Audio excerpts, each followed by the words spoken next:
Hello everyone. You know those expectations versus reality pictures? Those how you thought it was going to go versus how it actually went things? I could make one of those for this video. Let me tell you a little story. The Mysterians and Battle in Outer Space are two Toho movies I've had on my review list for a few years, basically since I concluded the Godzilla series. About a month ago, I was coming up with my plan for August and decided to schedule a review of Battle in Outer Space, and I ordered it from the library. The morning I was to get it, I happened to look it up online and saw it tagged as a loose sequel to The Mysterians. Let me just jump in here to clarify that at the time I was filming this first part, I hadn't yet watched Battle in Outer Space, only The Mysterians. Now, loose sequel can be translated a few different ways, and one of those ways is you don't have to have seen the first one in order to follow along. But I didn't relish the idea of getting comments like, hey, you should have watched The Mysterians first. The Mysterians explains this plot point that you're confused about. So I changed my plan. I decided I would track down and watch The Mysterians first, and then Battle in Outer Space, and why not review them together as a double feature? It'd be great. But the whole reason why I hadn't watched and reviewed The Mysterians already is because my library system doesn't have a copy. And when I've looked it up on Amazon, it's not on Prime, and the DVDs I found were so expensive. Plus, I couldn't tell if they were copies of the original Japanese version, which is what I wanted. The American cut runs 85 minutes, the Japanese cut runs 89 minutes, and I wanted those 4 extra minutes, and I wanted to watch it with subtitles. You know me. Well, I checked everywhere, and all I could find was the shorter version. At last, I ended up on Just Watch, and it said there was one streaming service that had The Mysterians, and this seemed to be the answer, FlixFling. It looked like they had The Mysterians, they were showing the Japanese trailer, it listed the right runtime and the right actors, and plus it was going to be free to watch with a 7-day trial. Awesome! So I downloaded FlixFling onto the Roku and made an account, got a better look at what they had to offer, wasn't impressed. Even with a subscription, you have to rent or buy the good movies, and most of what's free. The interface also seemed a little hokey, so it didn't give me a great first impression, but they had The Mysterians. So I get it all set up, I sit down to watch the movie with my mom, we're all excited, and it starts like this.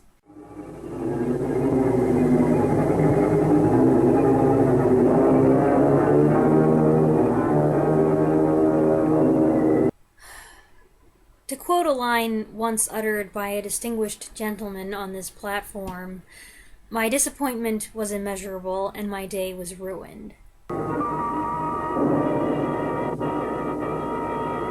I highly doubt that FlixFling meant to deceive me by making me believe they had the longer version, but certainly their information is not accurate. What they have is the American edit, and not only is it not the version I wanted, the quality is terrible. The picture is cropped, the color's all wrong, there's a humming noise in the background, the music sounds really wonky. It's just awful. Now, if you are desperate to see the movie, and that poor quality print is all there is, you've got to be content with that. But I've seen evidence that tells me there's a better print out there.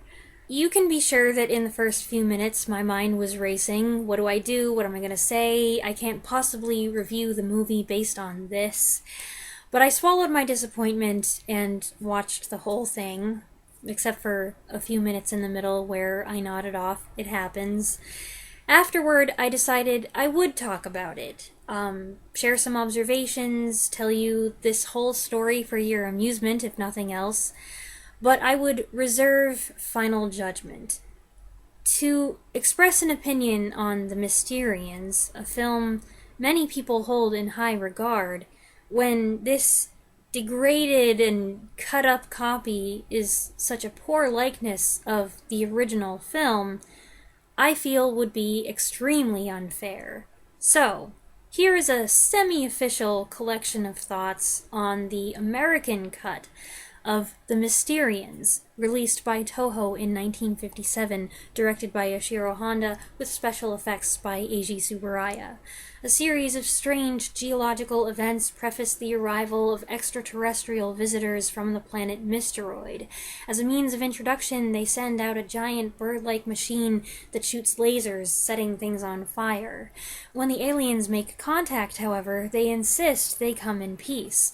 They're refugees from a destroyed planet, and all they want is to be granted a 3-kilometer tract of land and to repopulate their species through intermarriage with pre-selected Earth women. Having a little bit of land doesn't seem like too much to ask, but their second request is a step too far, and the nations of Earth band together to fight them. The cast features several Gogeta alumni, including fan favorites Takeshi Shimura and Akihiko Hirata. He plays an astronomer with an outlandish theory that turns out to be correct, who takes up with the Mysterians, and Momoko Kochi plays his ex-fiancé, so once again they share an awkward history. Kenji Sahara, who was in many Godzilla sequels, takes the lead. I'm not sure what exactly his position is, another astronomer, professor, scientist, but he does a lot in the film, including busting in to rescue the ladies. The girthy pyromaniac robot chicken isn't given a name here, or if it was, I didn't hear it, but I did recognize it as Mogera. I believe it's the first mecha, or mechanical monster, to appear on film, played by who else but Hiro Nakajima. The name Mogera comes from the Japanese word for mole. Decades later, a new Mogera debuted in the Heisei-era film Godzilla vs. Space Godzilla. The external design is similar but modified, and this mecha, whose name is actually an acronym, worked for the good guys. Mogera was a late addition to the story, pushed by producer Tomoyuki Tanaka, inspired by the international success of Godzilla. And in fact, the giant monster, which has a couple traits in common with Godzilla, was added twice. The Mysterians' deployment of a second Mogera mecha near the end of the film, however, is among the material cut out of the American version. Despite the fact that my brain keeps wanting me to call them Exilians, the hostile aliens from the Godzilla series, I do really like the name Mysterians. It's got a smooth, spooky ring to it. The aliens themselves, not exactly intimidating. The Mysterians occupy a dome and an underground fortress they've put on the land they claim. A voice communicates with the Earthlings from that dome. Unfortunately, in the American version, that voice sounds an awful lot like a 1930s politician. Attention, Earth people! We wish to avoid all senseless warfare. Have no fear, there will not be harm. We have nothing to fear but fear itself. They ask 5 scientists to enter the dome, and for their comfort they have them put on special clothing better suited to the dome's environment. This special clothing turns out to be these vampire capes. I have one of those, so you know what that means.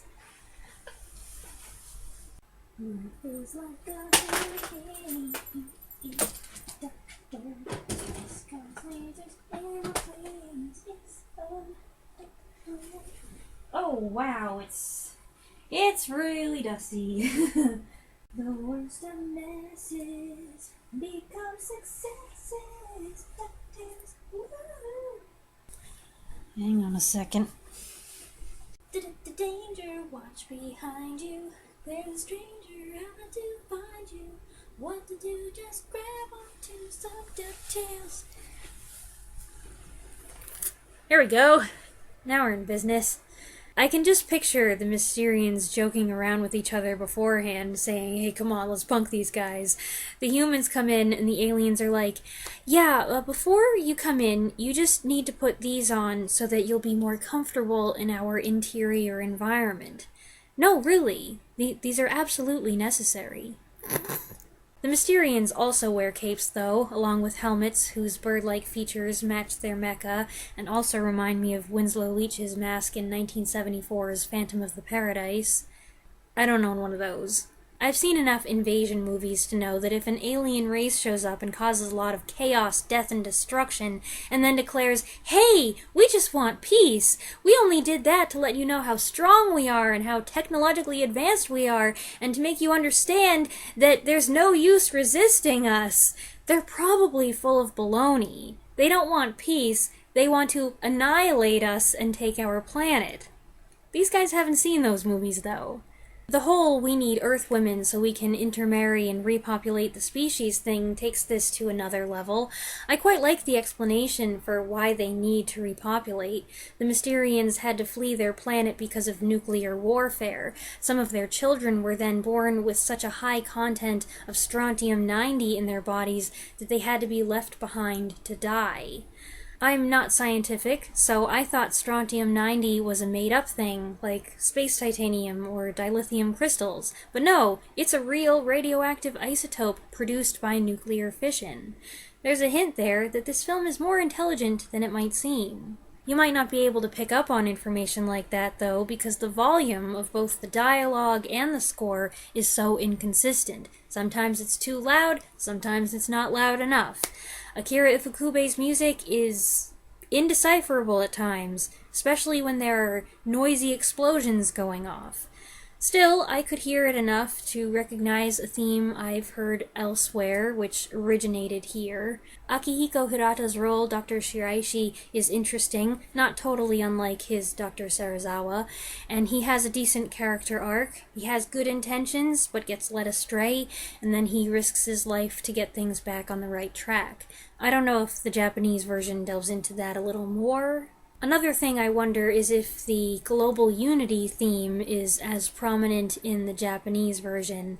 There's a pretty strong emphasis here on international powers coming together to defeat the Mysterians, with a final statement that we must stay united instead of fighting each other. These movies don't typically get other countries involved. It does happen from time to time, but for the most part, it's Japan versus the enemy of the day. However, the original Japanese title is not the Mysterians, but rather Chikyu Boyugun, or Earth Defense Force, so that seems a strong indication that this is part of the story in both versions. The other principal cautionary message, which ties in with Dr. Shiraishi's storyline, is that people should be careful what they do with their scientific discoveries. He warns that science has no meaning of its own, for its value depends on whether it's used for evil or for good. It's interesting. Editing Weaselberry here, I've since learned that there are 2 English dubs of this film, as if this wasn't confusing enough. One is the official 1959 dub, which was made to sync with the American edit. Eventually, this edit was panned and scanned and released on VHS. That's what I saw, a digital upload ripped from a VHS tape. The other is a newer, less professional dubbing effort, which was attached to the Japanese version of the film for the DVD release. So one version has competent dubbing but terrible film quality, the other has superior video but an amateurish dub that doesn't match. I would suggest that someone should just combine the two for the best of both worlds, but I would still rather see a high-quality, uncut print with the original Japanese audio. I'm pretty adamant on this point. Clearly, as bad as the quality was, I was able to get some things out of the movie, and to a certain extent I was able to enjoy it. But the poor quality was a huge distraction, especially when I couldn't see or hear properly. I feel like I only saw a fraction of the film, so I'm going to abstain from giving a definite opinion of it overall. Now let's see how Battle in Outer Space compares, and how much of a sequel it really is. Guess what? Battle in Outer Space is not a sequel to the Mysterians at all. Don't trust everything you read on the internet, kids! Honestly, if I hadn't already filmed the first part of this video, I would just scrap it and pretend this was going to be a solo review of Battle in Outer Space all along. Botheration? It's okay, they're both 1950s alien invasion movies from Toho, so it makes for a decent double feature. But still... Battle in Outer Space, Japanese title Uchu Saisenso, or The Great Space War, was released in 1959. Like the Mysterians 2 years before, and like many other Toho tokusatsu films, this was directed by Ishiro Honda, with special effects supervised by Eiji Tsuburaya. The film is set in 1965, when aliens from the planet Natal attack a space station before causing a series of global catastrophes on Earth. This widespread assault leads world powers to band together to fight the unseen enemy, pursuing them to their base on the moon. I've got no big dramatic backstory with this one. It's the original Japanese version with English subtitles that I wanted. The only drawback is that I had to get the Blu-ray, and I don't have the capability to grab images from a Blu-ray disc. But the quality is beautiful. Huge difference between this film, which is a special restored print, and the other one, which looks like a copy of a copy of a copy. The colors pop, the effects look great, the dialogue is clear, the music is clean. It's so much better. As I learned, to my chagrin, Battle in Outer Space is not a sequel to The Mysterians. However, they do have some props and visuals in common, and they share a few plot points. One could suggest that the world took the warnings of the last film to heart and prepared itself for future invaders by building better spacecraft and weapons, but there's no reference made to the events of the Mysterians, and the global defensive effort is presented as a new concept. The only actor here who appeared prominently in The Mysterians is Yoshio Tsuchiya. Not that we saw him clearly in that film, he played the Mysterian leader hidden behind a mask. In a similar fashion, he played the Exilian controller in 1965's Invasion of Astro Monster. He's not the lead actor here, that honor belongs to Ryo Ikebe, but he does play the most interesting character, in my opinion, a victim of mind control who's forced to commit sabotage. The scene where he's taken over is great. He's behind the wheel, and suddenly these brilliant colors appear, and a creepy voice starts speaking to him. The alien voice here is much better than the one in the Mysterians, or I should say the Mysterians dub, "We do not approve of warfare," whatever he says. This voice is deeper, more intimidating, slowed down with reverb added, plus it has a tone that's so contemptuous of Earthlings. The script does have some dense expository sections. It's kind of a chemistry-heavy film, so explanations tend to be lengthy, and subtitles go by fast, so you need to pay attention. I can't complain. I'm the one who changed the audio track to Japanese. Halfway through, it changes from just being an alien invasion movie to being a speculative moon mission movie, with 2 teams of technicians getting launched into space. Oddly enough, it's the 3rd space mission movie I watched in a span of 8 days. That wasn't intentional, it's just one of those crazy things. One of the others was 1950's Destination Moon, and I couldn't help noticing some similarities here, namely in the sequence with the descent, landing, and first look at the moon's surface. Battle in Outer Space has some visuals and effects that stand out, partly because they're cool and partly because I haven't seen them in other Toho movies. Watch enough of these films and certain things become familiar. Something else that makes this one different: there are no giant monsters, no monsters at all, and no robots. The aliens themselves aren't seen for a good hour, and then they make but a brief appearance. They're smallish and make little yippy noises. You know that sound when you're cleaning a mirror or a window? Like that? It's that noise, only instead of one window, it's more like 10 being cleaned, being scrubbed simultaneously.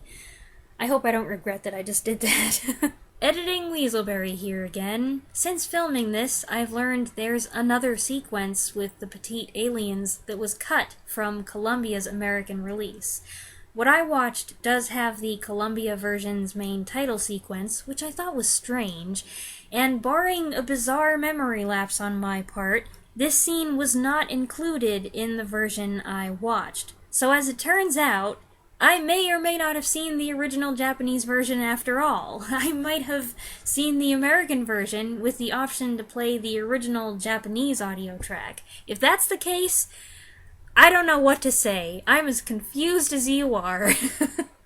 Another charmingly unusual feature is the technician's mode of transport. To deal with lunar gravity and terrain, they brought with them a couple special vehicles outfitted with tank treads that are also capable of flying. Yes, I do wonder how they ever got off the ground carrying so many people and so much equipment and these vehicles. They're cute little rovers that reminded me of the Oscar Mayer Wienermobile, and as my mother pointed out, they have a boopable snoot. Boop! I did have a moment where I thought the movie was over. We'd defeated the aliens and we were returning home. Heroes welcome, dun da da da. And then it kept going. It turned out there was a whole final act left to unfold, another 15 minutes or so, which did make me feel like, oh, this movie's going on a bit longer than it needs to. But that's my mistake. You know, I have already made so many mistakes here. Why not just toss in another one? But it's a fun film, colorful and entertaining, with a pleasantly diverse Akira Ifukube score to boot. It features one of his most recognizable and most peppy military marches, but it also has rich moments, including in one scene a romantic piano composition.